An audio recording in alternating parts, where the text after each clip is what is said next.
Yeah. I wouldn't do this. She's like, I do not. Did you hit the microphone? Because of the women. Yes, up there. So I started looking. It's my office. Good evening. I'd like to call the village board meeting for the Village of Cary for Tuesday, May 21st, 2019 to order with a roll call, please. Weinhammer? Here.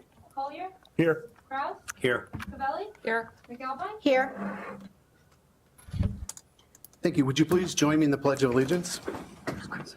She's in this. I pledge allegiance To the flag of the United States of America and to the republic for which it stands, one nation, under God, indivisible, with liberty and justice for all.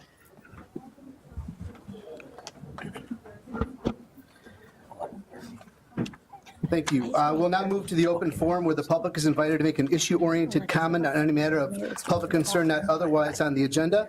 I have nobody officially signed in, but I'm aware of a group from Briargate that would like to come and talk to the village board. Now would be your time to come up. You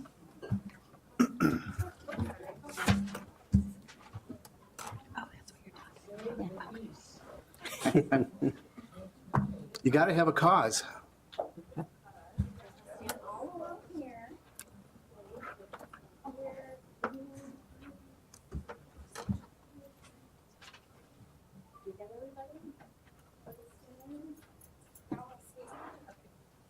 Thank you. All right, hi, my name is Janae DiOrio. I'm from Briargate Elementary School.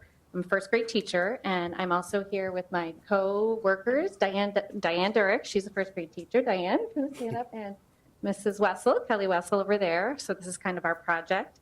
And what started out as a little bit of just conversation in the classroom has kind of snowballed. It was just a small discussion, and it has snowballed into why we are here today.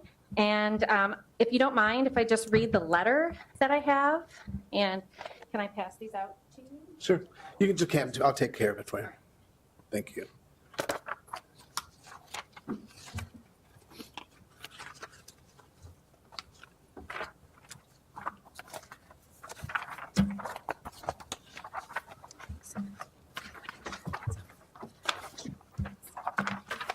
All right, so I'll just start. So dear Village of Cary board members, our first grade classes, so the 3 classes, are writing to you to ask for funds for 1 or more geese crossing signs to protect the geese and their goslings that cross the streets every year of Cimarron and Cary Algonquin Road. Our current language arts theme, well, about 6 weeks ago, was changes. And some of the topics that we were learning about are the changes in our community, the changes in animals, and the changes in nature. As we were discussing what we learn about animals as they grow and change, the students were making connections to animals that they see in Cary. The topic then turned to the geese that are seen each spring and summer near the pond at the entrance to the Cimarron subdivision. It was then brought up by the children how each year there's an unfortunate accident with one or more of the geese losing its life to a car that has failed to see them walking across the road since they're unable to fly yet. From there, the discussions turned to, well, how can we help? What can we do or make to help the geese cross safely or bring awareness that they are crossing? And the excitement for the idea was incredible. The students were shouting out ideas and standing up to express themselves. Some of the ideas were to dig a path under the road.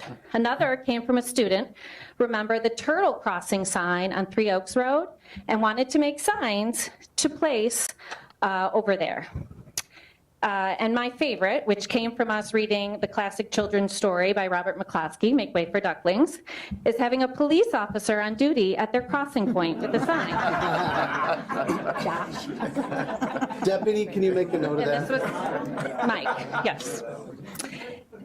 So we briefly went over the pros and cons of those situations, of each idea, and then we had to end our conversation for lunch. Later that evening, as I was remembering the students' passion for the change they wanted and their ideas to solve the problem, I thought, well, maybe we really can bring this sign idea to fruition.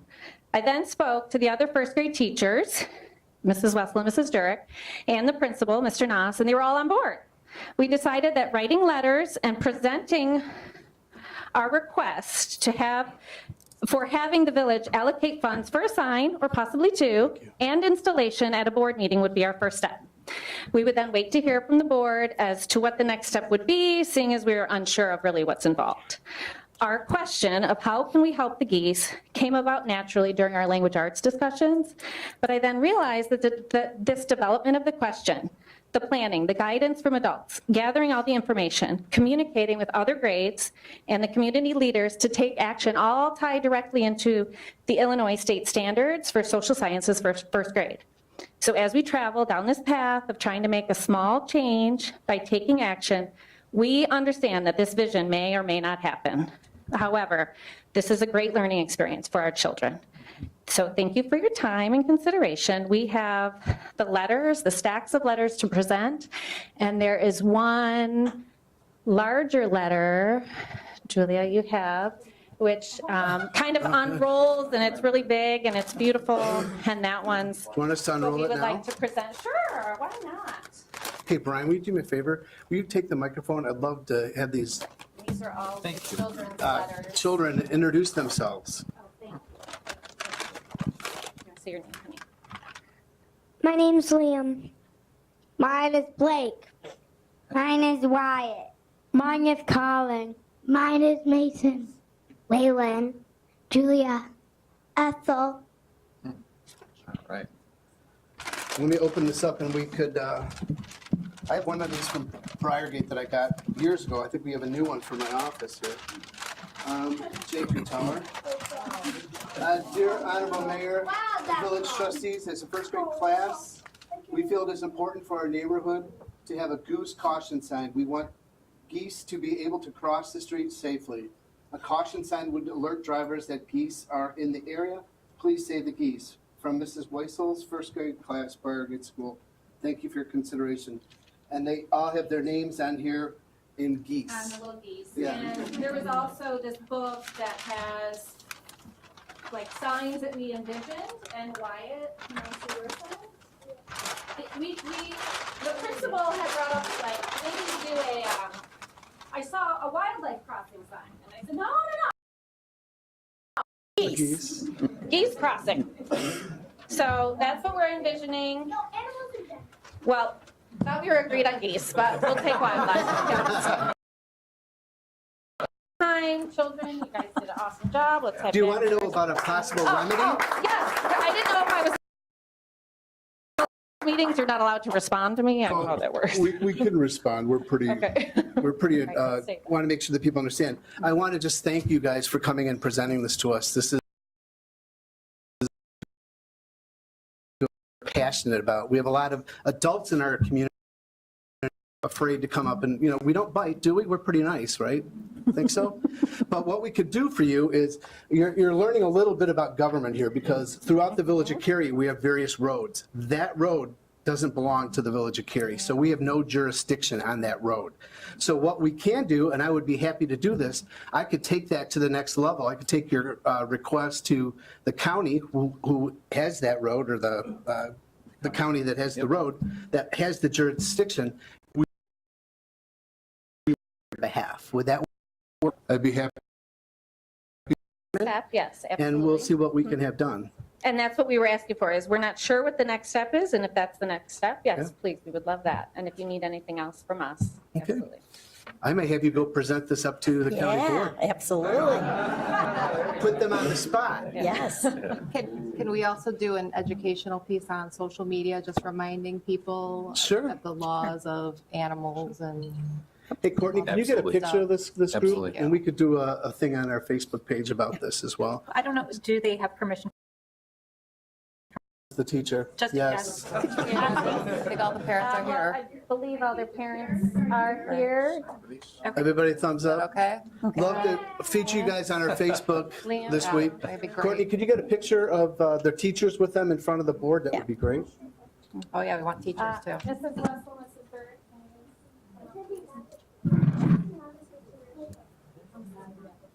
We don't have a good room. Just stand up here in front of the board, yeah. This is why we need a new village hall. Yeah, Right. with air conditioning. Is it hot in here? With some space.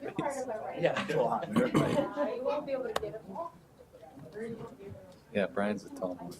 Hey, why don't we, I guess I'll go up there and do the teacher. I think you should go up there and have them turn that way. Married to a teacher for Yeah. 32 years. Get them lined up, Mark, line them up. Maybe if we get it over. Why don't you guys come over here, stand up in front of here, turn towards us. If you guys want to step up on this step.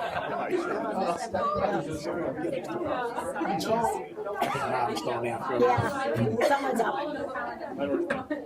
Saw his chance to escape.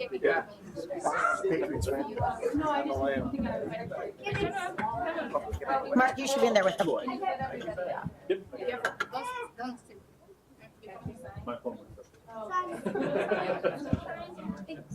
Mark, get in there. Get in there. Can everybody see their pages? Smile.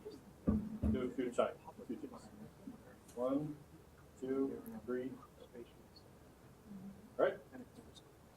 Good. Two more. Two more than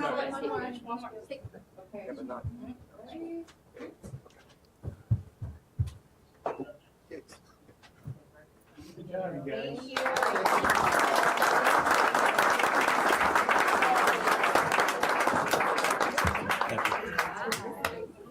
You're welcome to stay for the rest of the meeting. But you might need your pajamas on. Really? How are you? As soon as I saw Dan's going, I was like, oh. I bring my own personal air conditioner. Hot there.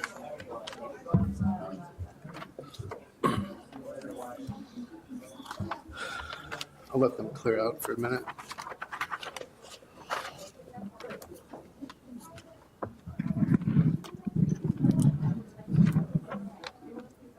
While they're clearing the room, is there anybody else here that would like to make a comment to the village board about anything other than that's on the agenda?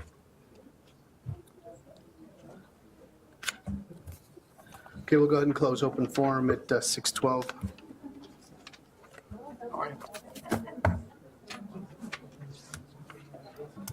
Okay, moving forward, we have one proclamation tonight.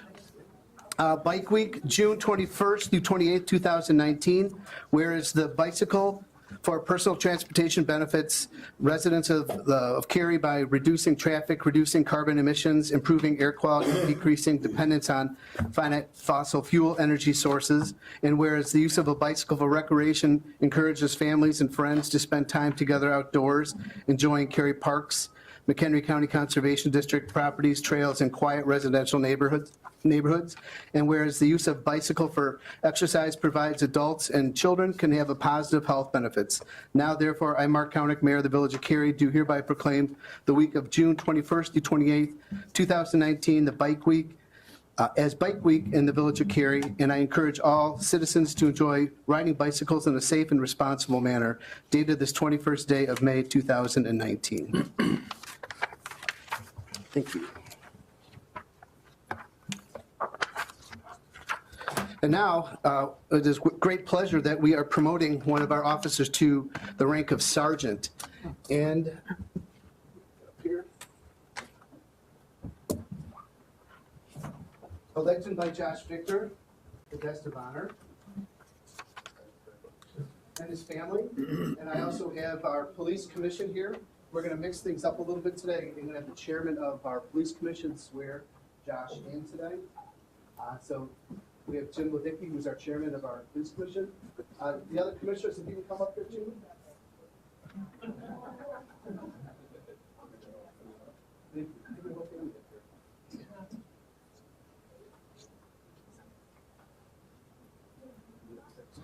Just a little bit of a background on Josh. Josh started with the Village of Cary in March 2008 as a police officer.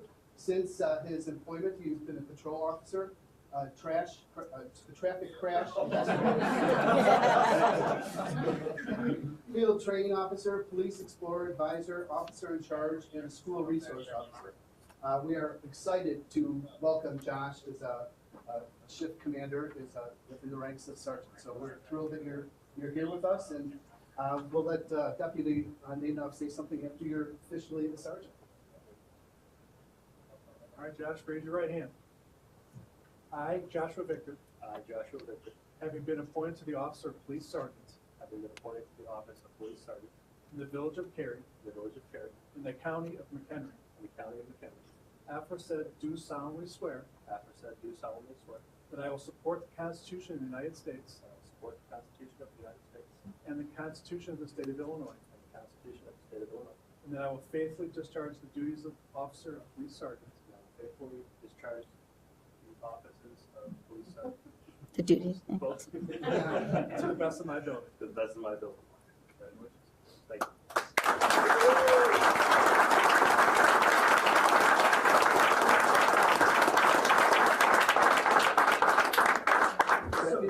So real quick, very exciting time for the Cary Police Department.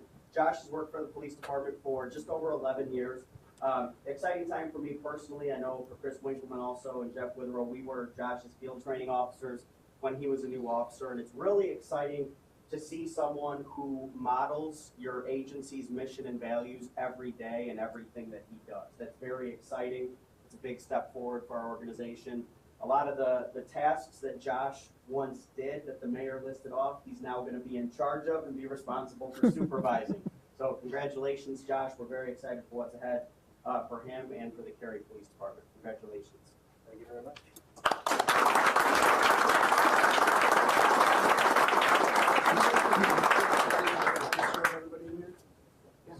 Yeah, these guys just been.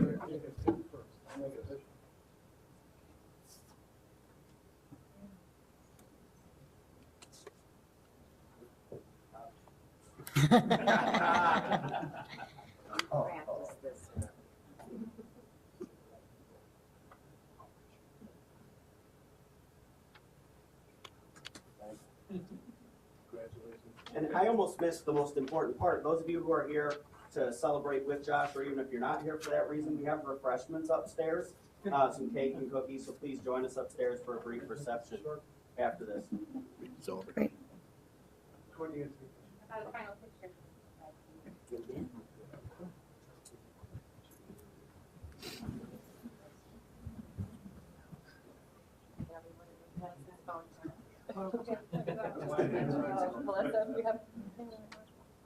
What's the difference on this? I thought this was on the original one. I don't know what the difference is either. Look at it real quick. I really don't know.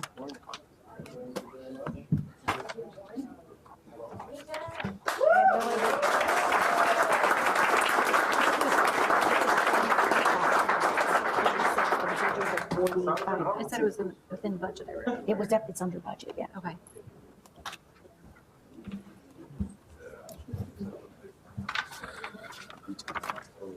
We have warranty. We'll give them a minute. Yeah. We're not in, we don't know who's playing. I know when the White Sox are playing. Hey, thanks for Chris Sale, by the way. We like him. He's finally back on track. Yeah, Tough start. yeah. He threw good against you guys. Couple weeks ago, yeah. Yeah. That was weird to see him struggle. Velocity was down. Yeah. It wasn't happening.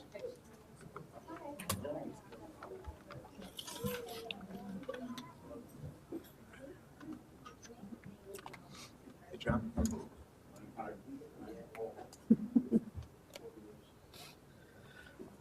Okay, they're pretty much filed out of here. We'll continue on. I will entertain a motion to approve consent agenda items number 1 through 13, with number 11, with the language amended as highlighted on our screen here, website and displayed in the video monitor during the village board meeting. So moved. Second, real quick, sorry.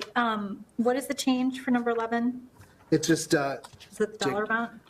there was, For 11, we had not included the waiver of our purchasing policy in there. So the purchasing policy is being waived, but the village is still getting the actual price that was bid. Okay. We're just not a part of that bid. So it's to be safe. Okay, thank you.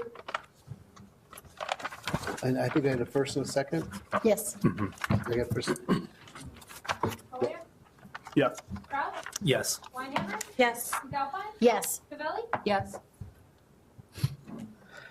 Next is trustee reports. I'm not aware of any, so we will move right to the matter at hand tonight.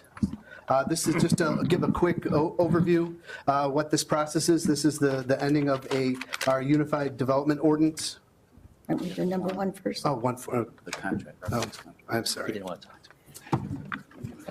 You promised I could go over. Pardon me? You promised I could go over. I know, I did. I promised that we reverse this yet. It's just like, I will entertain a motion, sorry. I will entertain a motion to approve resolution authorizing the village administrator to execute an architectural and engineering services agreement with FGM Architects, Oak Brook, Illinois, in the amount not to exceed $39,760 for services associated with the police station, village hall, space needs analysis, and site evaluations, and authorize the village administrator to approve a 10% contingency for unexpected changes in the scope for a total maximum project of $43,736. So moved. Second. Any questions on that? We've kind of gone through all this. Roll call, please. Cavelli? Yes. Kraus?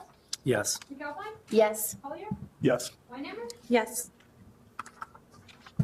Thank you. And what I started to say before, I don't want to steal Brian's thunder, but this is an exciting opportunity for the village in conjunction with the comprehensive plan was identified about our outdated zoning. And so what we entered into was a unified development ordinance, which has been about a 2-year project to get done, to get everything in line so that most of the residents and businesses will be conforming and reducing some of the costs and the obligations for people to come into compliance. So I'll turn it over to Brian. Thank you, Mayor. And Board of Trustees has mentioned the request this evening for the board's consideration is a proposed unified development ordinance and new zoning map for the village of Cary. It has been a lengthy process to get us to this point. This slide basically gives an overview as far as the timeline. As the board's aware, back in 2015, the village adopted a new comprehensive plan. And one of the primary recommendations of the plan was to look at our development regulations and consider ways to update those regulations that would speak towards the type of development that the village is seeing or would like to see going forward. Since that time period, the village has contracted with Housel Levine and Associates, which 2 members are here from the firm here this evening, which will help participate in the conversation or discussion this evening. But we've had a series of workshops, both before the joint village board, committee of the whole, and zoning board, but also at the zoning board level throughout the past year, a series of public workshops to actually work on and draft the code.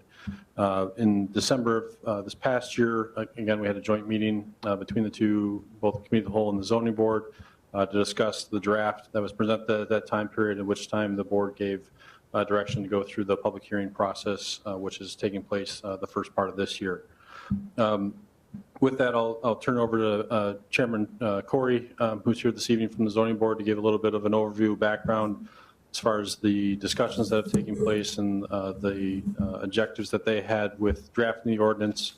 And then after his overview and highlight of it, I'll go into more of the details, if you will, of the proposed changes. Well, thank you very much. And I have to tell all of you, it's a little intimidating to sit here before you after the first graders and the geese discussion. So I thought that was quite cute and quite sweet. I'll begin by expressing our thanks on behalf of the ZPA to yourself, Mayor, and all of you who are elected officials. Projects like this do not happen in isolation, and we have thoroughly appreciated the support and the collaboration that we've enjoyed the last couple of years. So thank you very, very much. And we have here Housel and Levine Associates. We've been working hand in glove with them for a couple of years, and these folks have done tremendous work on our behalf. And I think you'll see the outcome of that hard work tonight. But to John and Jackie, I do want to publicly say thank you for being collegial and all of your critical thinking throughout the course of this project. It would not have gotten done without you. So thank you very, very much for your good work. We really appreciate it. And I would also be remiss, Mayor, if I didn't say thank you publicly to the members of the ZPA committee. They're not here this evening, but they have worked hard for the last couple of years on this project and many others. And I, for one, am grateful for their excellent work. And the framework that we try to use when we're working with Jackie and John is to use some guiding principles. And one of the items was to simplify it.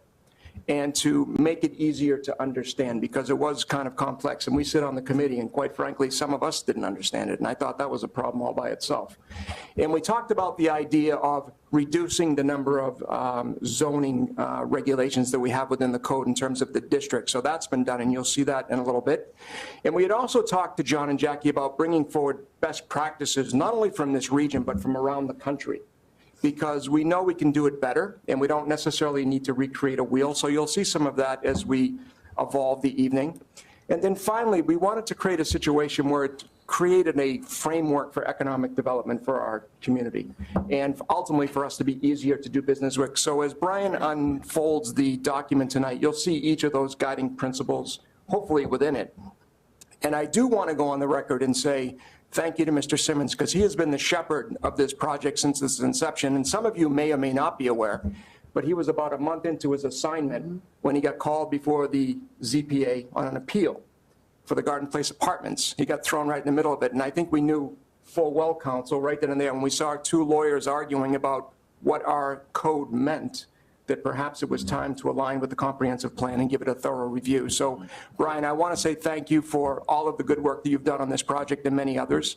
We would have not gotten here tonight without you. And I do see a couple of members in the audience that were here for our workshops and also for our ZPA meetings. I do want to say publicly thank you to our residents that came and had their points of view expressed. We tried to incorporate those points of view into the document. I'll give you two quick examples. One was some of the tables. We incorporated those thoughts into the tables.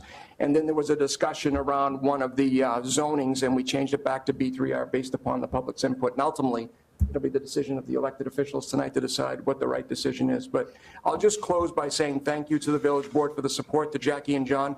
We wouldn't have got here without you, so thank you very much. And with that, I'll turn it back over to you, Mr. Simmons. Thank you, Mr. Corey. As mentioned, the goal of the project was to merge our zoning, subdivision, sign ordinances into one single, easy-to-use document. Presently in our code, to find if you want to develop a property in the village, what exactly rules you have to follow. So the goal of the project was to make it simpler, easier to read, and then find that information and have it under one single chapter of the zoning code. This slide gives an overview of the 11 chapters that are in the code. And I won't read every single one of them to you this evening, but I'll give a brief overview as far as what the changes are within each area. But again, it's combining the zoning ordinance, sign ordinance, subdivision regulations, and some other regulations that are in other sections of our code into this one area of the ordinance as well. The first portion is the chapter 1, which is the title and intent and purpose of the code. This is verbatim what's in our code now, so there are no changes that are proposed here. It basically gives the authority as what the zoning ordinance or unified development ordinance is intended to do from a development standpoint within the community. Chapter 2 is probably the area of the code that residents or property owners will frequent the most. It establishes the zoning districts within the village where any property within the village would have to be zoned one of these districts. Individuals can go and find out what their property is zoned, and then from there find out what they can do with the property as far as how tall they can build, how close to their property line they can build, and then from a standpoint of what uses are permitted on their lots. One of the goals of or one of the analysis that we did of this process was looked at the number of districts that we have currently within the village of Cary and how similar a number of those are to each other, and try to consolidate them down to simplify the number of districts that we have. Presently there are 17 zoning districts, and that'll be consolidated down to 12, where, as you can see on the slide, the ones that are circled are proposed to be eliminated. The R1A district is not currently utilized. The B4 and BP districts are only, I believe, 17 parcels are currently zoned those classifications.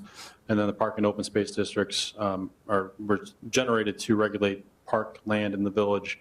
But after that ordinance is passed, we never officially rezoned them to those properties. So we're consolidating those down to one single district. Other changes are, excuse me, within this portion of the code, we did update some of the bulk requirements consistent with variation history, specifically looking at the R2 and the proposed R2A district. The lot coverage for those districts was increased from 35% to 45%. That reflects existing development which has already occurred in the village, but also variations that have been supported since the last code update was done back in the late 90s. Lot coverage was something that was introduced in the last code update. And since that time period, any variances that actually have been applied for that reached the village board level had been supported up to 45%. And then there are a number of properties already in the village that are developed to 45% or thereabouts as well. So that percentage will reflect the existing development in the village of Cary. Other requirements that we're changing is the R3 district. We're proposing to reduce the front yard setback for anything within the multifamily district from 50 feet to 30 feet. That again is reflective of development that's been approved in the village, specifically the Cambria subdivision, Cary Oaks, and also the Westlake subdivisions all received variances to reduce that setback down to 30 feet. So it's reflective of what previous boards have supported for development in the community. Other changes were to update the table of permitted uses. It is consolidated significantly where it's previously it had ballooned to a few pages of the code. Now it's more simplified, easier to read and determine what uses are appropriate for districts, but doesn't list specific or more specific retail uses, but will confine them into a more generality so that it gives more flexibility for uses that might not be envisioned presently in the future that come into the village. We can determine exactly how they would be classified and what districts they'd be appropriate within. This slide shows, excuse me, the current zoning map. Again, indicates the 17 districts. And the proposed zoning map, which is recommended for you this evening, consolidates that down to 12. There's a lot more green on the map for the PO districts, but I'll get into more detail further on in the presentation as far as what properties are proposed to be changed from one classification to another. Mainly the changes that are proposed in the ordinance are specific to 3 primary functions or proposals within the code. The first is the creation of the R2A district. Again, that's to address a specific area of town that has a lot of nonconformities to current code. That creates a new district that will speak towards the development patterns that have already occurred in that area. Second is the consolidation of the park and open space districts from the 4 districts down to 1, and then also rezone all the existing parks in the community to that designation. And then the third primary change, excuse me, I'm fighting a cough here, is the elimination of the BP and the B4 districts. Again, with those are about 17 parcels that are currently zoned those classifications that we would rezoned to other classifications to the elimination of those districts. Specifically looking at the R2A district, this slide gives an overview of properties that are currently zoned R2 within the village. The area that's in yellow is a single-family residential district, which has a minimum lot size requirement of just under 11,000 square feet. All the parcels that are identified in this map as purple are ones that don't comply currently with that requirement, so they're all not conforming to our current code. As part of the UDO proposal, we're proposing to decrease the minimum lot area for that district down to 8,500 square feet. So in this slide, you can see with that reduction down to 8,500 square feet, how many of those non-conforming parcels then comply with the R2 district's requirements. However, the purple parcels that are on this slide still wouldn't even comply with the 8,500 square foot requirement. So staff is proposing with our consultants consultation to create an R2A district, which would rezone the parcels identified in this map to a new zoning classification that would reduce the minimum lot requirement for that area down to 6,250 square feet, but also modify some of the setbacks for corner lots, side yard setbacks as well, that would reflect existing development that already has occurred in that area. So it's not significantly changing our code so that it would allow significant new development there, but it would allow people to reinvest in their existing properties. This slide just gives an example. I have 3 examples of areas that are proposed to be rezoned to the R2A district. This specific example is looking at the corner of Lloyd Street and Eldon. As you can see, there's existing 12 lots that are in this area that have 44 nonconformities over those 12 lots, so an average of 3.5, if you will, lot nonconformities per lot. As you can see in the table on the left-hand side, the existing R2 district requirements versus the proposed R2A districts on the outside columns. And then the center column kind of shows the existing development which has already occurred in that area. When these properties are rezoned to the R2A district, in this specific area, all those properties would be compliant with code from a standpoint going forward. What that means is that these properties, if they currently do not comply with their lot coverage requirements, under the new ordinance, they would be allowed, or generally would comply with that coverage. So if a homeowner here wanted to do an improvement to their lot, say they want to do a new deck, a new patio on their property, they wouldn't have to go through a variance process and the time and expense of doing that. They can just do that by right, as long as they comply with the 45% lot limit, then they would have to go through the variance process. Similar example is looking at the intersection of Alma Terrace and Sander Lane. Again, it's an older area of town. Across these 11 lots, there's another 64 nonconformities from lot width, lot size, coverage, and various setback requirements.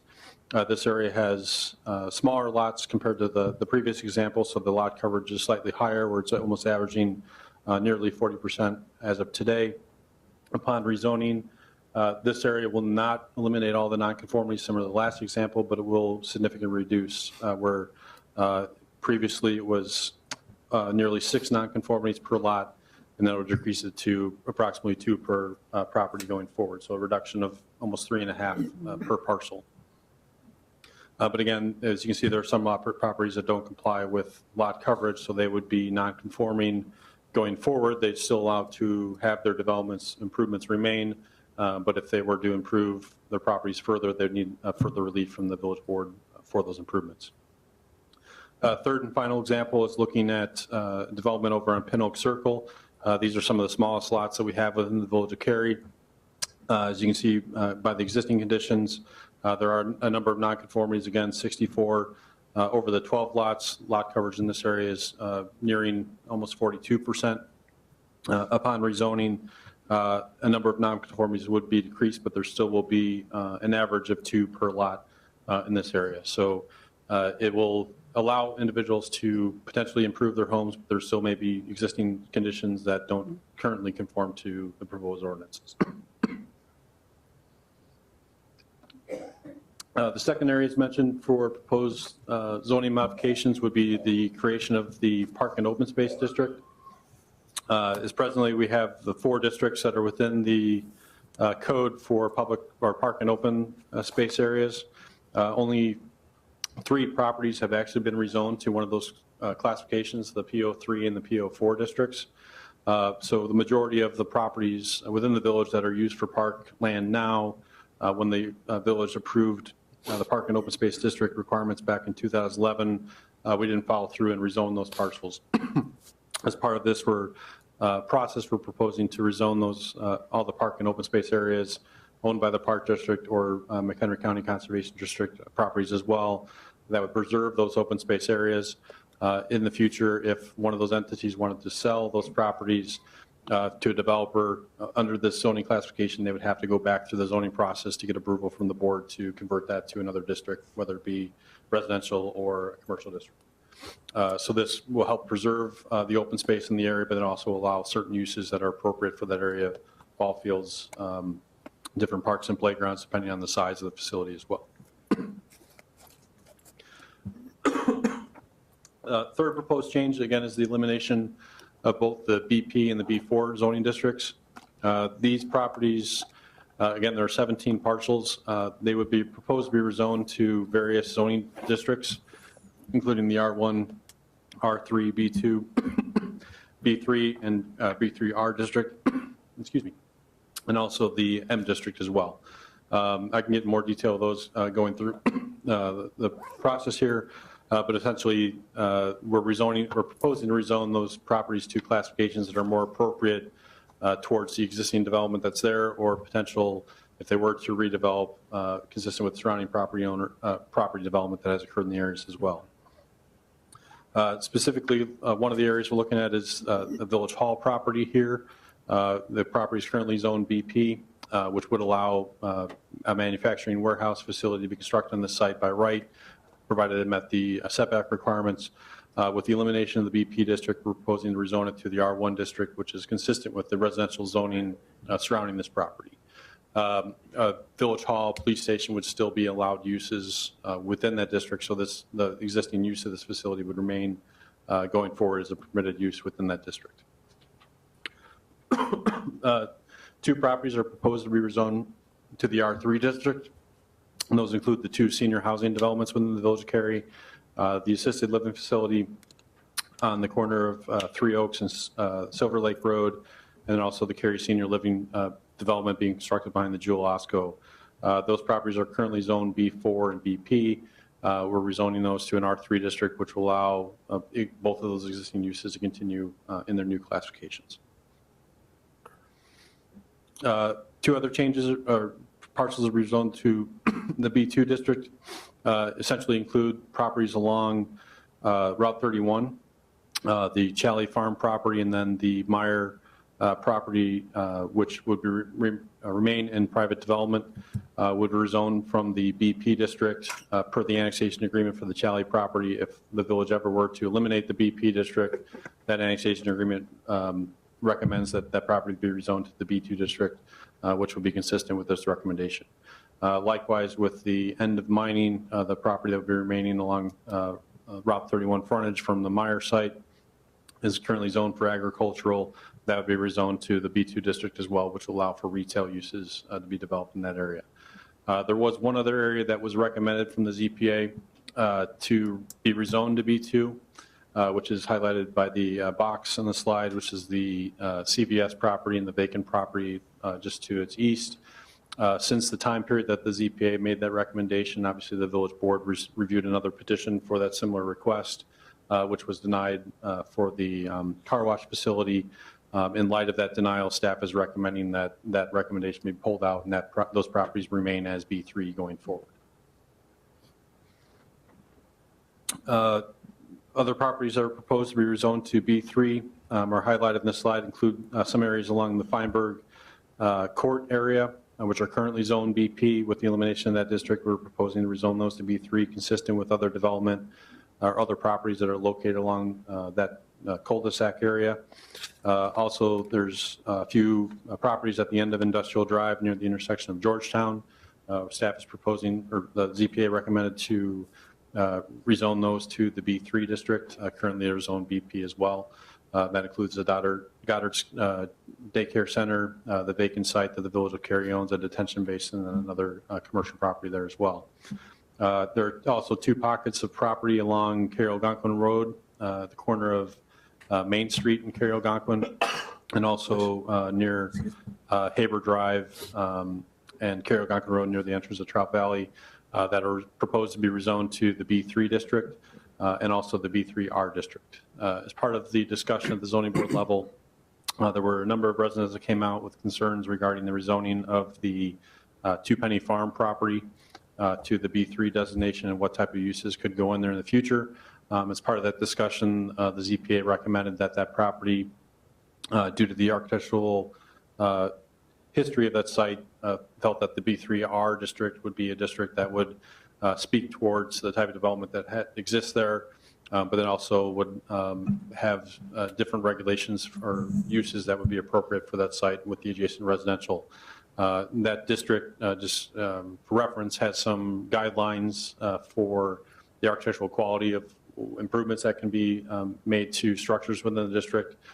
So that would be specific to era style architecture or elements that could be utilized. So if somebody wanted to develop or build onto that building or potentially redevelop the site, they would have to comply with that district requirements, but also meet those design guidelines as well. Okay, so just backing up to that one really quick. So as you addressed, there was a lot of letters from residents and things like that. So I know you responded to a lot of them. Were you able to reach out to almost everybody with regard to the letters that they submitted? Yeah, so the letters that were submitted were part of the record for the zoning board hearing. A number of them did attend both the February 14th and the April 11th hearings. We didn't reach back out to discuss their concerns with each member, but basically it was part of the record. I think we had 4 or 5 residents that actually spoke at the first hearing. We had a couple more that spoke to at the second hearing as well regarding the concerns that were expressed. From a development standpoint, the Cary Oaks Plaza, which is in the existing development in the B4 district, that type of development would have been already permissible on the Two Penny Farm property. The concerns from the and still could be potentially developed going forward as well, as long as it met the guidelines for the design architectural quality of that site. I have had some additional conversations with the owner of the property since then, just to understand exactly what the impacts of the rezoning are, and laid out what uses are permitted and what potentially the process would be going forward for developing the site. And they're aware of those concerns. They may be here this evening as well if they'd like to speak to that. But that's the conversations I've had since the hearings.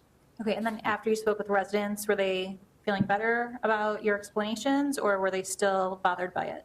I think for the most part, I think they're happier with the decision. I think, and Chairman Cormier, you can chime in on this as well. I think for the discussion that took place at the zoning board level, they had concerns with the uses that were allowed in the B3 district. We made some changes based off feedback from our consultant team, as well as some uses that are permitted in the B3 district, specifically gas station, as an example, was permissible by right before. That changed to be a conditional use, so that they would have to go through a zoning process. And likewise, some of the residents that were at the meeting had requested the B3R designation over the B3 district, just from the impact that potentially there could be at their properties. So, and from a development standpoint too, anything that goes forward on that property under our proposed plan development ordinance, any new development that occurs within the B3R district or any new expansion that would occur would require plan development approval. So it would have to come back before both the zoning board and the village board for approval for a significant expansion of that project. So if it's a minor alteration, facade work, we can review that internally. But if it's a new project or a building addition that is proposed there, would have to go through the board process for review to make sure that it complies with our design guidelines. Okay, thank you. The final area that's proposed to rezone with the elimination of the BP district is the existing Stryker property. That's proposed to be rezoned to the M district for a manufacturing use. Again, the existing use would be permissible in both of the districts. It's just combining it to be more consistent with development that has occurred in the area. Moving on to Chapter 3, this provides specific, sorry, before I jump in, is there any other questions on the rezoning? Okay. Chapter 3 gives more specific guidelines for various developments or uses that are proposed within the village. Specifically, this section looks at solar energy collection systems or solar panels. We've had a number of requests recently for those within the village. The code would now allow them by right, but this portion of the code would provide specific regulations as far as how much of a roof surface can be utilized for solar panels, how high they can project off a roof, and if any ground-mounted structures are proposed, how large those can be and where they can be sited on the property. Other areas that were changed in this area section of the code were outdoor seating requirements. Presently, the village's regulations are located within our liquor ordinance. So any establishment that wants to provide outdoor dining that has liquor, they're regulated by that section of the code, but there are no regulations specifically in the code for a business that wants to have outdoor dining but doesn't have a liquor license. So essentially what this section did is it pulled those regulations into the zoning ordinance or unified development ordinance. So anybody that wants to provide outdoor dining would have to comply with those regulations, whether it be on private property or potentially on public sidewalks within the downtown area, and requiring that they provide adequate insurance to the village for the use of that space. Other requirements in here are wireless service facilities, so speaking towards cell towers within the community, potential development of standalone towers, not the small wireless facilities that are regulated elsewhere in our code, but larger, more commercial towers and the siting of those within industrial districts. So it would remove those from our commercial districts, which are currently allow those as a conditional use. But it provides more direction as far as guidance to go through and gain approval for those types of facilities. The development standards chapter, this provides regulations for development within the village beyond the zoning district's additional regulations. So looking at fences, landscape regulations, parking lot design, access to sites, are all the type of regulations that are within this code, this section of the code. Looking at fences as an example, they're currently regulated under our building code in the village ordinances. That will be pulled into the unified. The regulations are all in one easy to find location. Staff the zoning board did recommend as part of their approvals to change our existing regulations for fences, again, based off variation history that has been supported in the past by previous boards and current board, that would allow for the maximum height for a fence is currently 5 feet. It was recommended to increase that to 6 feet. And then also for corner lots, allow for more encroachment into corner yards, depending on the siting of the property next to the property. So if the corner lot, as an example, is along a collector roadway or is adjacent to the front yard of an adjacent lot, they would need to be set back 10 feet from the property line. But if they're along a side street and the corner yard of an adjacent property, they can be a foot off the property line. But again, the fence height would be one area that would change so that residents can do 6 feet by right without having to go through a variance process for approval. Brian, I have a question about the B3R district. There's a lot of restrictions placed on those properties, and they tend to be the ones on Route 14 heading out of town. Correct. There are a lot of older homes along there. Are we saying then we're going to restrict that development to if somebody bought the property and wanted to tear down the house and put up more of a more modern building, they're going to be restricted from doing that? Because in the long run, I envision most of those homes being gone, that front 14. Correct. So the way the B3R, the intent of the B3R district when it was created was specifically for that area of Route 14 from First Street, basically to East Main, adjacent to the CVS. So it was designed to kind of to maintain that historic look to the area so that if a property does redevelop, that it wanted to maintain that architectural quality. A prime example of development that's occurred since that ordinance passed is the Cary Bank and Trust building. So that's a newer building that was designed to look like a building that was in that area. So it doesn't say that you can't develop it. It says if you want to develop that area or the property that the village owns there as well, if somebody wanted to develop that, we would look for an architectural design that would kind of mirror turn of the century, 20th century style architecture. So Queen Anne or Italianate, type architecture that's consistent with the homes that are there now. But that district does allow for, office uses to be within those, but also single family homes to remain as well, so that you could, it's a blended district from a commercial and residential standpoint. The Two Penny Farm property, which is proposed to be rezoned to the B3R, and also the Country Commons Shopping Center at the entrance of Trout Valley are the other two properties in the village that would potentially have that designation. The Country Commons already does have that designation, but it's that stretch of 14 that is mentioned between First Street and East Main, and then those two parcels are the other two that would have that designation. Then too, Trustee Kraus, our comprehensive plan contemplates redevelopment of that area along 14, but keeping in mind the historic nature of that, there's still opportunities for people like Director Simmons did or developers to put their modern touch on that. Absolutely. Okay.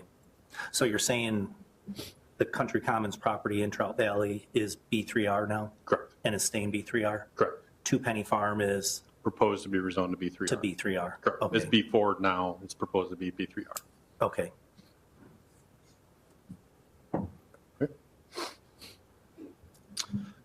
Chapter 5 is essentially our sign ordinance for the village. It's pulling in the existing Title 14.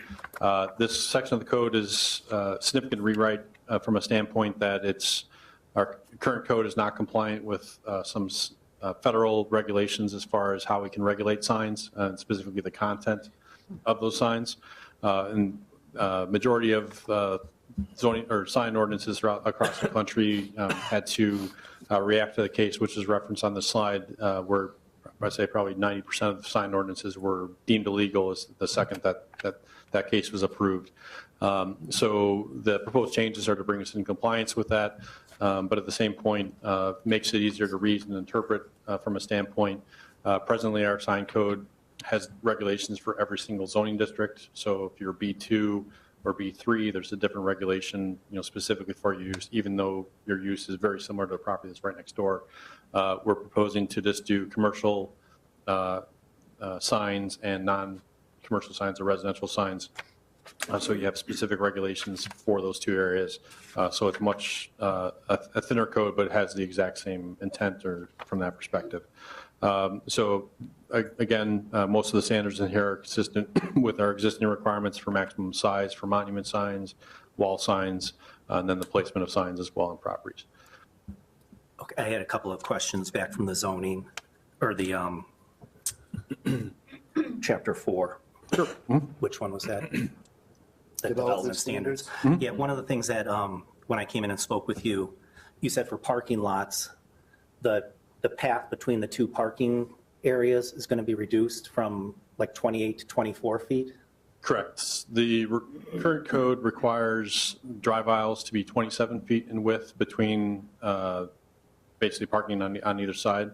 What we're proposing is to go with an engineering accepted standard of 24 feet, which would allow for two-way travel, and that's on 90-degree parking standards.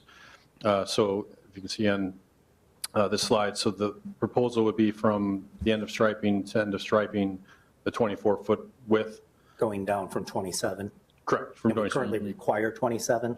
That's if right. They come to us and they want it smaller, can we give it to them? Correct. Yeah. So the and the size of stalls again is 9 feet by 18 feet as well. So that's an industry standard for that dimension. The 27-foot requirement does require larger areas of a site to be developed for these improvements of a parking lot. If you have a larger parking lot that has multiple drive aisles side by side, it does take up more of the property for impervious area. It would require other improvements to the site, such as stormwater retention facilities, decreases the amount of landscaping you have in a property. The proposal is just to, again, make it more compliant with kind of industry adopted standards for the 24 feet. Well, I think too, just from an economic development standpoint, I mean, that was what Chair Corey had said here, that we're trying to help business happen in town.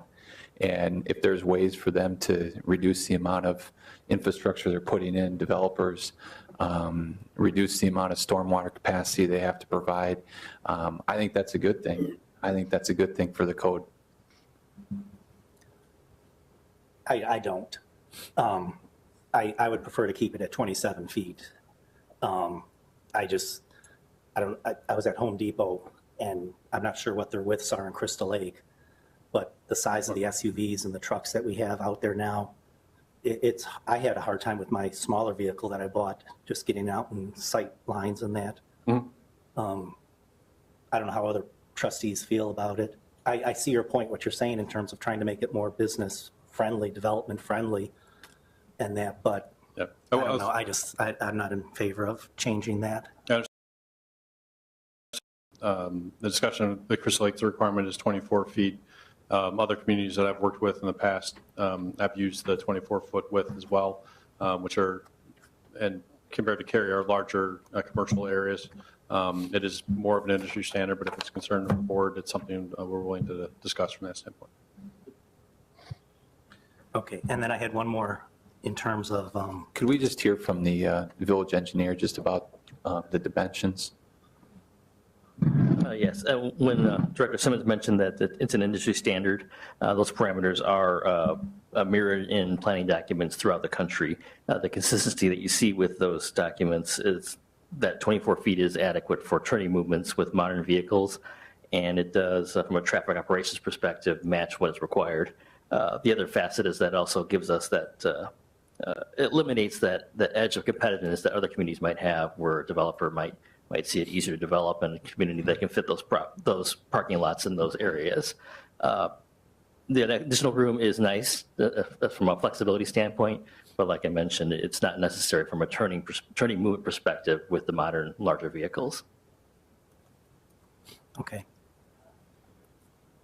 And then for multifamily and single-family attached dwellings, for the R3, B1, and B3R, and then the units per acre, did that change from the old Yes. code that we had? Yes. So the changes that were proposed to that section, are you speaking of the density requirements? Or what Yes. step? Yeah. Yes, the code currently, there are different requirements based off the size of the lot. So like a lot that's between 0 and 2 acres, it has, I don't have the existing code with me. Let's say it's a 4 acre per unit, 4 acre unit requirement. What is proposed is to keep the maximums that are in that table, but there's no longer a scale based on the size of the property, so that if you're a 1.95 acre parcel versus a 2.05 acre parcel, there's not a difference in what you can do from a code perspective. It makes it uniform for that entire zoning classification what the maximum density would be. So what was the difference then for like R3, it says 9 units per acre? That was the maximum. That was before, it was 9 units per acre. Same with the 18 for the B1? Correct. So what was different then these is new when you... parcels that we brought in under that umbrella of R3 that got merged together, I'm just... Yeah, so the maximum that's established in the code is a by right maximum, so the 9 units per acre. The previous code had a scale from 0 to, I think, 5 or more acres, and then 9 was the maximum you could have for the larger of those sites. But if you had a less than a 2 acre parcel, it was like reduced, like 6 units per acre or something like that. In the R3? Correct. Okay, So- that answers my so- question then. Yeah, so the developments that we've seen more recently have had variances to that standard. So the Cary Senior Living, the Garden Place Apartments, and also the Three Oaks Assisted Living Facility all received variances. They're approximately 16 units per acre that they received approvals for. So there's still the ability to obtain a variance if necessary, but the cap that's proposed is consistent with the existing regulations is the maximum that was presented. Okay, do we have a chart or anything in here that says that, breaks it down in the R3? Because right here, it's just, the only thing I see here is R3, 9 units per acre. So anybody that has lives in the R3, where would they go to find out, okay, I have this parcel here and it's in R3, how many units could I put on it? It would be that, so it would be specific to that, so the 4.9.1, the density for the R3 district, it would now be the maximum was 9 units per acre. So depending on the size of their parcel, so if they had a 2 acre parcel as an example, they could have a total of 18 units because it'd be 9 times that 2. Oh, okay, I see 9 units per acre. Correct. Okay. And then it goes, so that would be the minimum, okay. And so anything above that, if they, a 2 acre parcel as example, if they wanted to present development that had 22 units within it, that would require variance approval and would go through the zoning process for additional relief. And more than likely, that development for a multifamily project would require conditional use approval anyway, so it would be going through the process as well. It would just be an additional relief that they would need for their project. Okay, that makes sense. Any other questions on chapter 4? Okay. And before I move on, any questions on I chapter 5? have some on the signs Sure. also, yeah. Sure. Under prohibited signs, are prohibited in all zoning districts, portable signs and vehicle signs. I didn't see anything about like political sign or political signs. Yeah, so for prohibited signs would be, a portable sign would be something that would be mounted on the back of a truck that would move around, a site. So there's provisions within the code that you can develop or put various signs on a property. With the Reed versus Town of Gilbert case, we have to be very specific. We can't be as specific as you could before as far as specifically regulating a political sign, as an example. You can't have a regulation that speaks specifically to political signs because you're regulating the content of that sign by calling it out as a political sign. The prohibited signs are the types of signs that you're not allowed to have in any district. And that's consistent with what our code is presently. Currently, So those are not significantly changed beyond what our current code allow or doesn't allow. Okay. And then changeable copy, is that billboards? Changeable copy, there's two provisions. You have the electronic message center signs, which would, or the electronic portion that requires conditional use approval. Changeable copy would be if you have a manually changed the letters on a sign. Okay. Yeah. Like the Ale House has downtown. Okay. Correct. Yeah. Do we have anything in here regarding billboards? So billboards are, I think they're listed as a prohibited sign within zoning districts. And that would speak towards new billboards coming forward. The existing ones in town currently have zoning entitlements for them. But I believe under prohibited signs 5.9, paragraph 5 is off-premise signs / billboards are prohibited. So they would not be allowed within any zoning district. That would be on page, chapter 5, page 16. There's existing ones, which those would stay, but any new ones would be prohibited. Okay. Oh, 5.10.1? 5.9, paragraph 5. Okay. I think I have a different copy. I downloaded Nicole's that she sent us. Is that what we're working off of? It should be, yes. The electronic Yeah. that she sent everybody? Because What was mine the isn't the section? same as that one then. This is a little bit older. Okay, okay. Okay, I see it now. Right. That's all for Great. signs. Okay. Chapter 6 is proposed regulations for subdivisions within the Village of Cary. This would speak towards any new subdivisions going forward. So a lot of this section did not change. It was carried over from our existing subdivision ordinance within the Title 16 of the code. So it speaks towards connectivity for new developments to encourage shorter block lengths. Different walkability standards would need to be met to make sure that you don't have a large subdivision with a number of cul-de-sacs so that it's difficult to walk through, but would have easier access through adjacent properties and throughout the subdivision as well. Also, this section provided some easement language and kind of standardized some of those requirements. It includes our impact requirements as well, and then locations for sidewalks near schools within a new subdivision. So again, existing developments wouldn't really, this wouldn't apply towards existing areas that have already been developed for subdivisions, but if there's any new residential areas that are constructed within the Village of Cary, we need to comply with these standards going forward.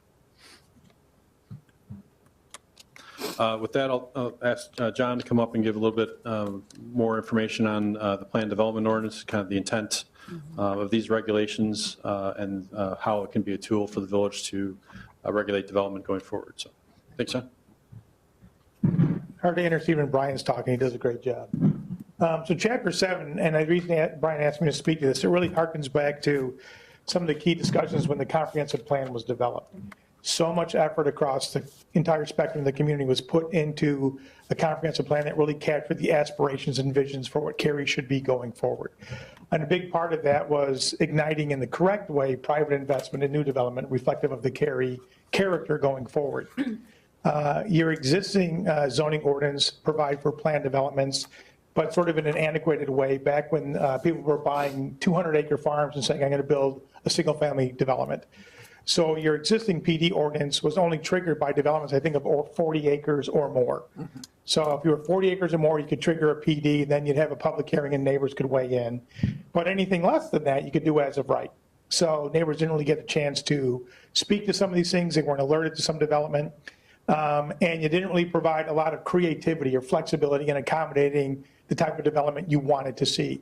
And certainly there was no tie back to the guidelines and vision in the comprehensive plan.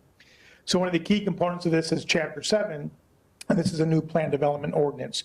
You're not getting the 40 to 100 acre single family subdivisions coming in right now, but what you are getting is the 2 acre, 5 acre, 8 acre infill projects within your existing community.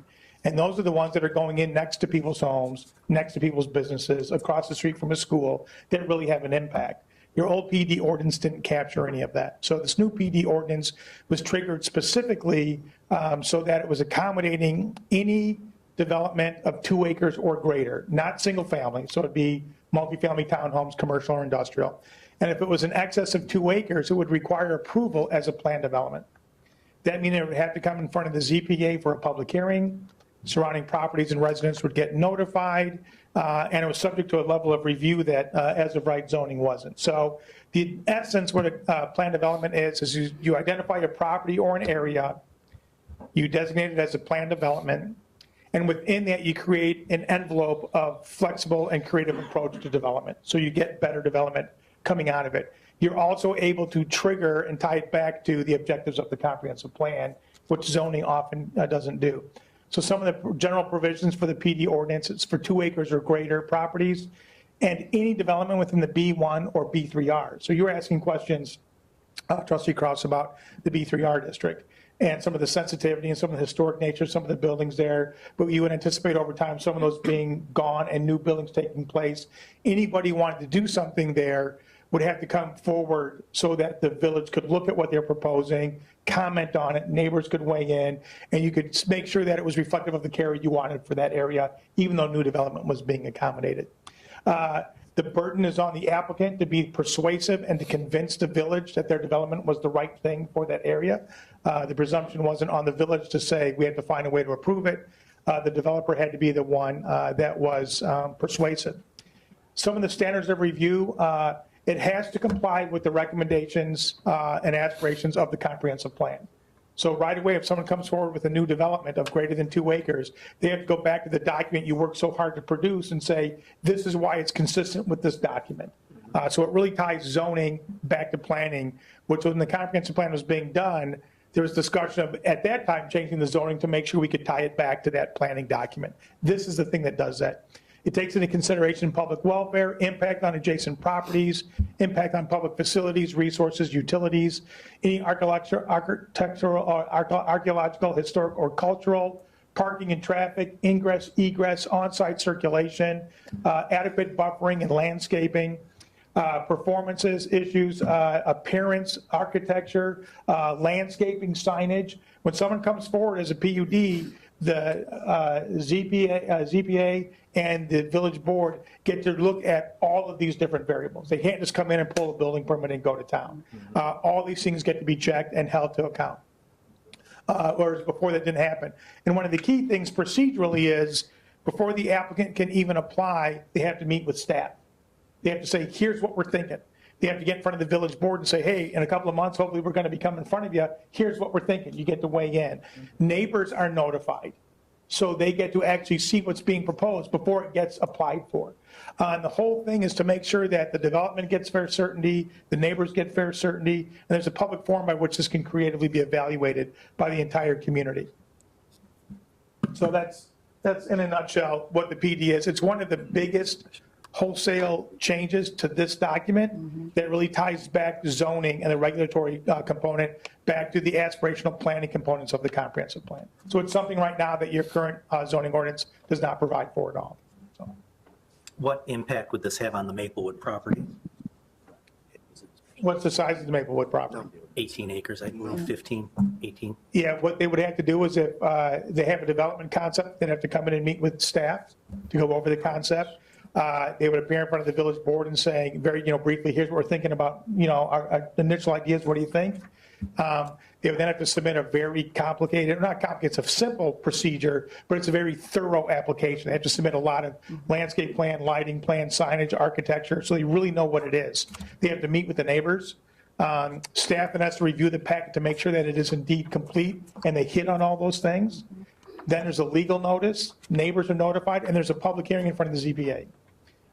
Neighbors can testify, the developer will say, here's what we're proposing, and then it's the public hearing back and forth. The ZBA will then make a recommendation, which would come then to the village board. The village board would then act on that recommendation, either approving, denying, or modifying.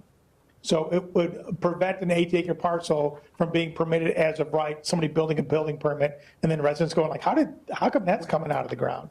There'll be a chance to look at it. But that wouldn't have happened in the first place with Maplewood. It depends on what type of development would have been proposed. If it's zoned single family now, it's subdivided into 5 or multiple lots. You technically could have the park district itself, each of those lots to individual homeowners. They can build a home by right under that district as long as they comply with the setbacks and whatnot. They could build that without having to go through a zoning process. With this proposed change for that, the last concept that was discussed for that property, that would have had to go through a zoning process. What this changes from that dynamic is that it would be very similar to what we were doing with that developer, where we had the concept discussions before the board, before they actually submitted the application. So it gives the ability for the developer to have discussions with the board and the community at large to determine what the community may support at that location. So before they go through significant time and expense of developing plans and drawings and submitting a development permit, they get that feedback from the board level before they actually formalize that application and submit it. One of the requirements of this process, which I do like, is for that type of property, it requires a notification of the surrounding property owners from a developer standpoint first, to have a separate meeting outside of the village's processes so that the developer can host an open house, if you will, to meet with residents, get feedback from them, and one of the requirements that they need to submit as part of their application to the village. It's minutes from that meeting and kind of a response to the questions that they receive. Right. But allows the developer to respond to the neighborhood's concerns, and eventually when they submit an application, they revise their plans and say, these are the 40 people we spoke to, or whatever the number is, and these are the concerns we heard, and this is how we've already changed our plan to kind of reflect those concerns. We think this allows for more engagement with the Yes, and community. transparency. Yeah, they can't even apply until they've met with the neighbors. And they have to say in their application, we met with them, here's what they said, here's what we're going to do about it. So, and that's real, I think it's a really important thing to put in there. And from a development standpoint, just an example, if you're looking at Maplewood's one example, but the Selkie property is another example where that is over 2 acres and Thornton's to develop that site, so they're under our existing code. Gas stations permitted by right, they wouldn't have to go through the zoning process for approval. But any new development that occurs there with the remaining property being over that 2-acre requirement, they would have to go through the PUD process for approval. More control of the type of development that comes in the community, where it's a use that's permitted by right, and they meet all the building setbacks, the building height requirements, and the use is permitted. They can just pull a building permit, they wouldn't have to go through board process. And that one, for example, Director Simmons, there's the ability for the board, just for the Selkie property. I use that as an example. There's not a lot of property or residents around there. If the board wanted to waive the meeting portion of it, the resident meeting portion, they could, correct? Right. Yeah, so as part of the, No, yeah, go ahead. No, go ahead. from the additional standpoint, so the concept discussion, part of the process would be that they meet with the board conceptually first, so the community level or village board level, present what their project is, and then they could ask for waivers of what they need to submit. So if it's a 2-acre parcel that they don't want to provide a traffic study because the road already is designed to accommodate the traffic improvements that are required, they can ask for a waiver that would be something they wouldn't have to submit as part of their formal application. The board can approve that or deny that and say, no, we think you need to provide that, and they can require that to be done. It really does 3 key things. It gives the developer greater flexibility than straight zoning would allow. It gives the village a higher quality end of product and development than straight zoning would ever deliver. And it provides residents with a greater amount of awareness and engagement than straight zoning would ever provide. So it really is, it's simply crafted. It's a very streamlined process, but it gives all the key stakeholders a much better position in the process. Yeah. Okay. Thanks, John. And really quickly, the remaining section of the code are really just kind of housekeeping procedural stuff. Chapter 8 speaks towards our non-conforming uses. This is a section that's essentially carried over from our existing zoning ordinance. It allows for any uses that are existing by right at the time that we pass the new regulations that they're allowed to continue. It's kind of a grandfather clause, if you will, so that they can remain indefinitely until the time that the use is removed or the development is damaged or destroyed beyond a certain percentage of reinvestment. Then they would need to comply with zoning regulations going forward. Chapter 9 looks at the process for reviewing developments. Again, kind of looking at the role of the Board of Zoning Planning and Appeals and the process for conducting the meetings and public hearings before that entity. A few areas of change that are highlighted that we discussed back in December. Currently, under our codes, any sign variances or requests or fence requests go before the committee of the whole for a public hearing. Under the UDO, that will change so that those requests go before the Zoning Board of Appeals. So there will no longer be public hearings for those land use requirements or requests before the committee of the whole. Likewise, the zoning board would be final decision authority in a few areas, specifically fence variation. So if somebody requested a variance for a fence, the zoning board would be entitled to make the final decision that it wouldn't have to go to the village board for a second meeting for discussion. Likewise with fences, signs, variances, and any variance that's within 20% of the code. So if the setback requirement is 10 feet, example, the zoning board would have the authority to grant the variance up to 20% of that. So if reducing the setback from 10 feet to 8 feet would be final at that point. But if it was from 10 feet to 5 feet, that would have to come to the board, a village board, for final authority. So it actually streamlines the process a little bit, but gives the zoning board some more autonomy to rule on certain smaller variance matters that would not be usually a concern at the village board level. Other items that would still require going through board approval are any conditional uses, text amendments, map amendments. One of those requests would still go to the village board for approval. It's just those small variances would have the authority at the zoning board level to be approved. Chapter 10 speaks more toward my department as far as our administration of the code, the roles of staff, and also the process for reviewing applications. Again, this is very similar to existing requirements. There are some minor modifications as far as notice of public hearing requirements. But for the most part, that section is consistent with existing regulations. And then finally, Chapter 11, which is the definitions, that combines the definitions existing in our zoning ordinance and the existing sign ordinance into one document, so that any terms that are used throughout the document, somebody can actually, that might not be versed in the topic as, specifically as a staff or other elected officials maybe, can actually determine what that definition is as far as that term means.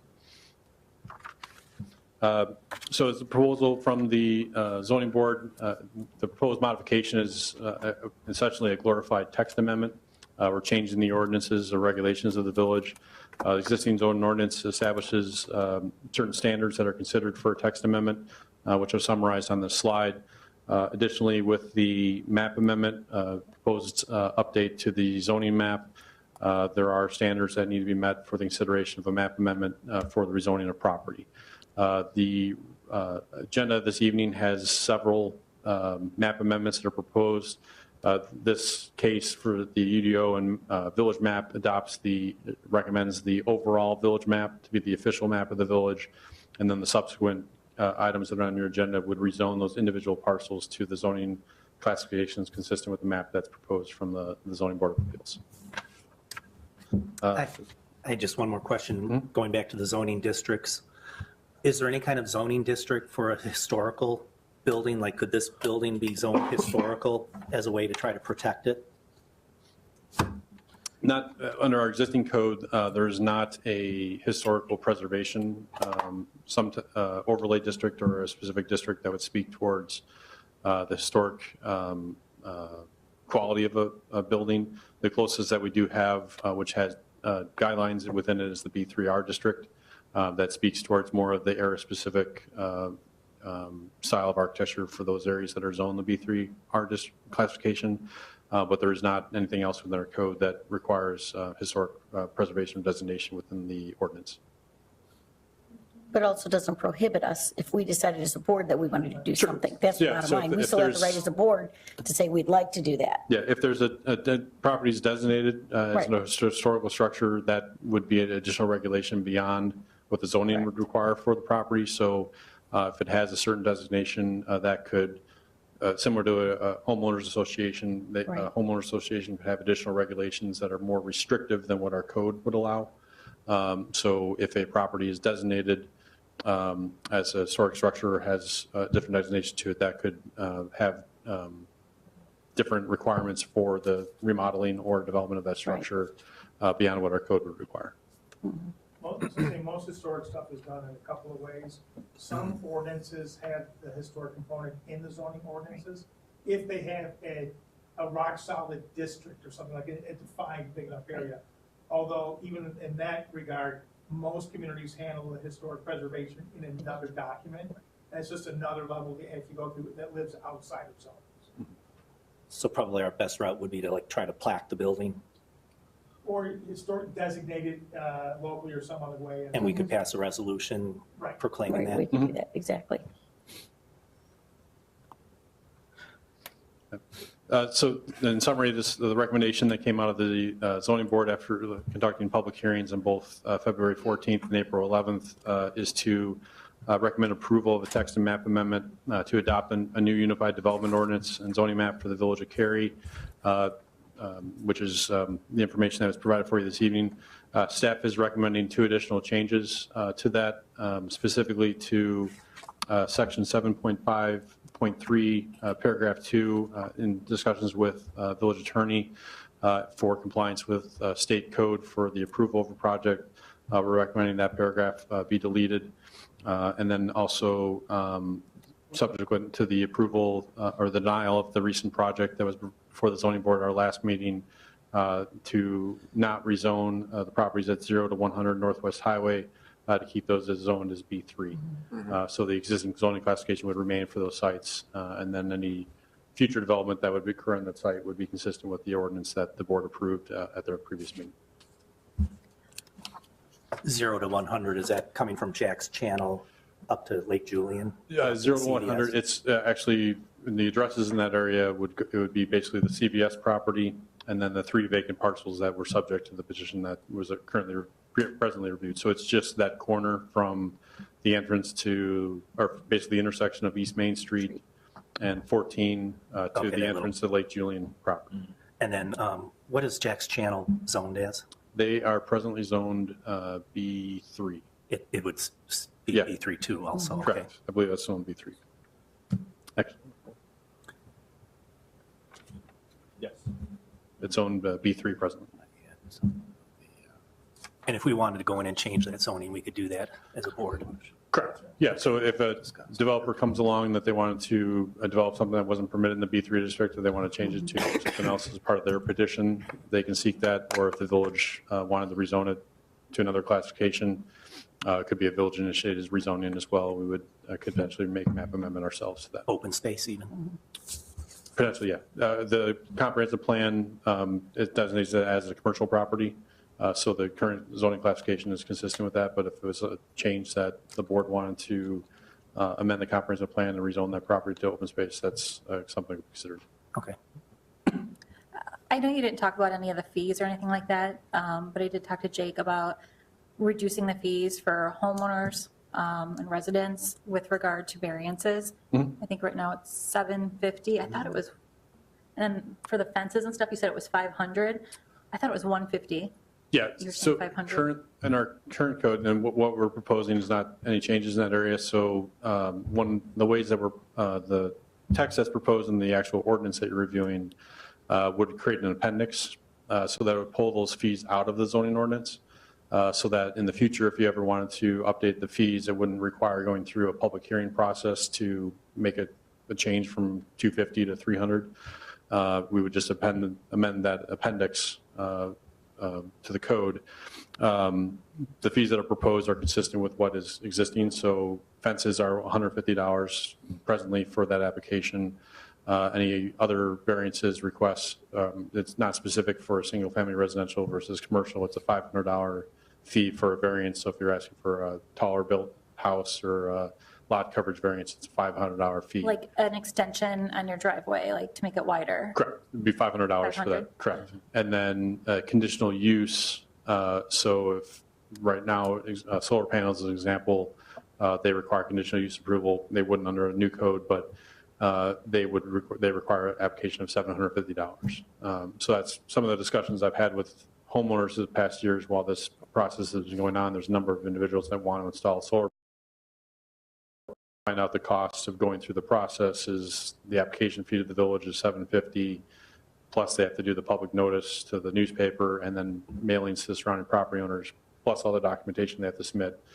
They generally don't want to go forward with that process. So if that's something the board is interested in reviewing the fees, more than welcome to do that. What's recommended this evening is consistent with what they are now, but with the way the ordinance is drafted, we'll have more flexibility to make those changes without going back through a public hearing process to amend the code. Yeah, I would like to see them, and I don't know how the rest of the board feels, but I would like to see them lowered for homeowners, at least, for the residents. I think it's really high right now, personally. I don't. We absolutely can.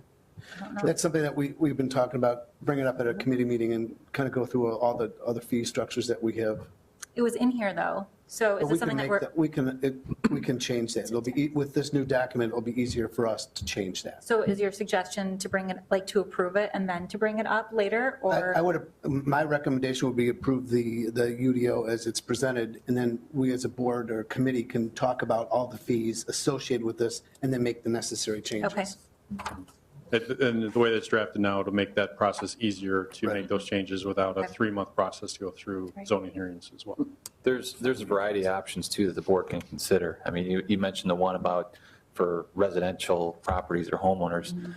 And so I think there's kind of a more broader discussion that we could have about fees in general. Yeah, we haven't talked about that in a few years. Yep. To bring that up. Yep. Is there any other questions from this side? So if Jeff wanted to, and some of the other board members wanted to go ahead and have the space in between the parking spaces widened to the 27 feet versus the 24 feet, is that something that we would go ahead and amend now, or is that something that we would change in the future? We can talk We about it can right talk now. about it right now, yeah. Okay, I would be in favor of keeping it wider as well. So, Trustee McAlpine? I'm in favor of going to the 24. And the reason I am is, and I understand that sometimes it's going to be complicated when you're driving, but number one, we're looking to be as business friendly as possible. And if our surrounding neighbors are at 24 and we're at 27, there's a cost that goes along with that for a developer. And if I'm looking to try and say I want to be as cost effective as possible, and I definitely, I understand sometimes there are tight parking spots when I'm somewhere in Crystal Lake.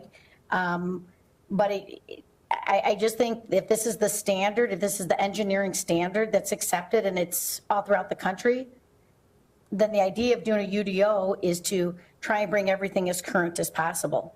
And I think that that's what we should be doing. Trustee Collier? I'd like to keep it as a standard 24. you have a big truck. Wait a minute. We can practice with mine. Trustee Cavelli? Is there anything in there that, like in certain areas, certain properties where it would be wider, would be like where there's more parking, where there is, Can I think I might be able to answer that. When you're looking at our current conditions in the village, you look at all the existing conditions that are here. When somebody goes and restripes their parking lot, we want to make sure that they're maximizing the number of parking spaces that are permitted in their areas. And you look at some of these infills that we're going to try to get done, some of the Route 14 frontage, or some of the other ones. We want to make sure that we're competitive with our neighbors to the east and to the west and the north and to the south. I think that it's, my wife drives a big truck. She never has any issues. She does that better than I do. But, I think that we have to conform to what the other areas are doing so that we can continuously remain competitive. So that when we have a new developer coming here, that they're going to say, well, Crystal Lake, then they're going to ask for a variance. They're going to say, well, we want to do this, then they got to go through the process to get a variance. And I think we need to make this simple. We need to move forward with these things in a simplistic way so that we could, hang the shingle out that we are open for business and we're willing to work with people to the best of their ability. Wait, what was your question, Kim? What I area? was just saying if there's some middle ground, that's all, where maybe there are certain times when there is a 27-foot area versus a 24-foot area, like the Jewel parking lot where there's lots of parking in there versus something smaller, like the Goddard School lot. If there is some way to delineate when it would go to this standard versus that standard, and of course, they can always go through the process. I was just thinking if there's maybe. Could we have our consultant kind of address that? John, would you mind stepping up? Yeah, sure. Or you can talk from there. You're gimping today. He's got please. Oh, I didn't even see that. This is a big plus. So yeah, I guess, when you're looking at parking for like, whether it be like a Whole Foods, a Jewel, the Home Depot, whatever, I would say 95 to 98% across the country uses what would be called a 60-foot parking module, all right? And that is an 18-foot stall depth, a 24-foot driving aisle, and an 18-foot stall depth. That's a 16-foot module, all right? For 60-foot module for, two-way circulations, two-way traffic aisle. There are some uses that may come in if they want to. Nothing prohibits them from coming in and saying, hey, because I worked in communities where it's an 8.5-foot wide stall width, not 9 feet. Some developers come in and say, you know what, we want to go to 9.5 or 10. We have a lot of truck drivers. It's just what we want to do. They can go bigger. Someone who wants to go 27 feet, they can go 27 feet. But you'd really be an outlier across the country, across the region, across Illinois, across everywhere. We work in some communities where the aisle width is 22 feet, not 24. But again, they're anomaly a little bit the other way. The other thing is stormwater runoff. One of the national best practices is minimizing asphalt, okay? A lot of communities are actually putting in parking maximums, not just parking minimums. All right, we didn't do that here because we want people to put in more parking if they want to, but some communities are saying like, you're required to have 24, we'll let you go 10% over that, then we want landscaping. You can't put in more than a certain amount because what everybody's trying to get at is stormwater management. So if you're just sort of saying, well, we want to go with 27, not 24, that broadcasts over all your commercial or whatever parking lots, you just introduced a whole ton of stormwater runoff issues in a community that's had to battle some of those issues in not that distant future or not that distant past. So it's a national best practice. It works for trucks, whatever else, in 99% of all cases. It minimizes stormwater runoff efficiencies. It's just what everybody does. So to go more than that, you could, we wouldn't recommend it. You'd be an anomaly across the country. You may find examples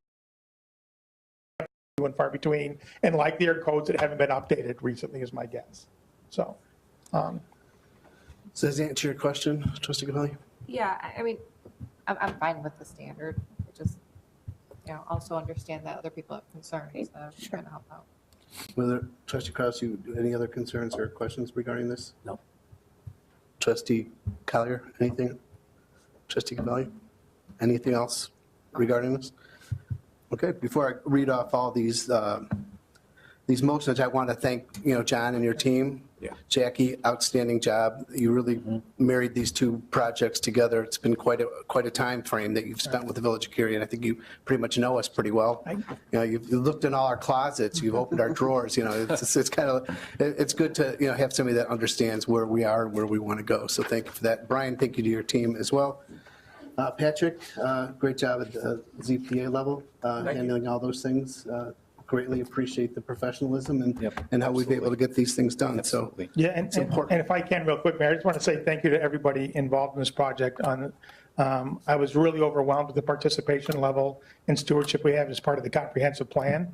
And it didn't diminish at all as part of the zoning. And zoning is an easy thing to tune out if you want to. But the ZPA, the board, the residents and business owners that showed up at several different public meetings and workshops to let us know what they were looking for as business and property owners and homeowners in town that we were able to accommodate in this code.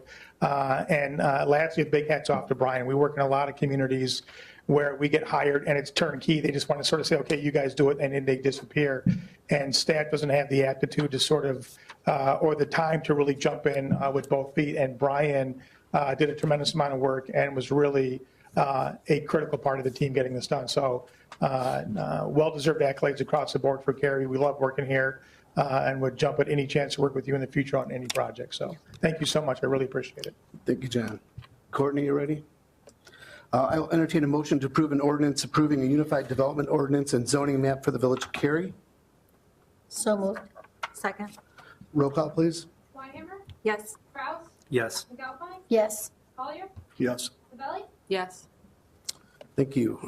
I will entertain a motion to approve an ordinance granting a map amendment to the village of Cary zoning map, rezoning certain properties to the R1 residential district. So moved. Second. Roll call, please. McAlpine? Yes. Collier? Yes. Kraus? Yes. Sabelli? Yes. Weinhammer? Yes. Thank you. I will entertain a motion to approve an ordinance granting a map amendment to the village of Cary zoning map, rezoning certain properties to the R2A residential district. So moved. Second. Roll call, please. Kraus? Yes. McAlpine? Yes. Collier? Yes. Weinhammer? Yes. Sabelli? Yes. I will entertain a motion to approve an ordinance granting a map amendment to the village of Cary zoning map, rezoning certain properties to the R3 multifamily residential district. So moved. Second. Roll call, please. Collier? Yes. Kraus? Yes. Sabelli? Yes. Weinhammer? Yes. McAlpine? Yes. I will entertain a motion to approve an ordinance granting a map amendment to the village of Cary zoning map, rezoning certain properties to the B2 shopping center business district. So moved. Second. And just to clarify, too, that pulls out the 4 parcels that were recommended for denial at the last meeting. It already does. The ordinance It is does- it drafted does have it to in there, remove those. okay. Yeah. Did you want to speak to that anymore? No, just wanted to make sure that's clear in the changes. Yeah, the ordinance is drafted. That was to those, remove 4. okay, perfect, perfect. We have a motion. Does and a the second. board know what we're referencing, the properties? Those Yes. properties we Okay. just talked about. Thanks. Roll call, please. Weinhammer? Yes. Sabelli? Yes. Collier? Yes. McAlpine? Yes. Kraus? Yes. I will entertain a motion to approve ordinance granting a map amendment to the Village of Cary zoning map, rezoning certain properties to the B3 Fringe Business District and B3R Fringe Business Residential District. So moved. Second. Roll call? Kraus? Yes. McAlpine? Yes. Sabelli? Yes. Collier? Yes. Weinhammer? Yes. I will entertain a motion to approve an ordinance granting a map amendment to the Village of Cary zoning map, rezoning certain properties to the M Limited Manufacturing District. So moved. Second. Roll call, please. McAlpine? Yes. Collier? Yes. Weinhammer? Yes. Sabelli? Yes. McAlpine? Already voted? Yay. Kraus? Yes. And finally, I will entertain a motion to approve an ordinance granting a map amendment to the Village of Cary zoning map, rezoning certain properties to the PO Park and Open Space District. So moved. Second. Roll call, please. Sabelli? Yes. Collier? Yes. Kraus? Yes. Weinhammer? Yes. McAlpine? Yes. Thank you. Excellent. Well done. This really puts us in a great position. Thank you to staff, team, Jake and your team getting it done. Greatly appreciate it. Yeah, Thank you to Brian. the village board. Brian deserves all the credit here. A lot of work behind the scenes here. Appreciate all the board's support, all the work the zoning board did on this project. So thanks for everyone involved. Thank you again, Brian, Jackie, and John. Thank you very much. Yep. Administrators report? Just a quick update here, Mayor, for our residents out there. Congressman Sean Kasten's going to be here at Village Hall for a town hall. He's hosting that right here in this boardroom, May 28th, 7 p.m. So we'll get that message out on our Facebook page and also in the Cary News Weekly. I've been asked to MC that, so if anybody would like to come, I would appreciate it. Thank you, Jake. Courtney, no, never mind. Director Morimoto? Thank you, Mayor. Just 3 quick announcements here. The first, we have the ongoing metro station construction. As probably everybody's well aware, the eastern half of the inbound platform is currently closed to facilitate the building construction and the actual detailed portions of it. As you can see on the site, it's starting to look like a real structure now, and they're making some good progress as we go along. So all commuters are encouraged to, again, adhere to the signage and detours and utilize the western crossing in order to access that inbound platform.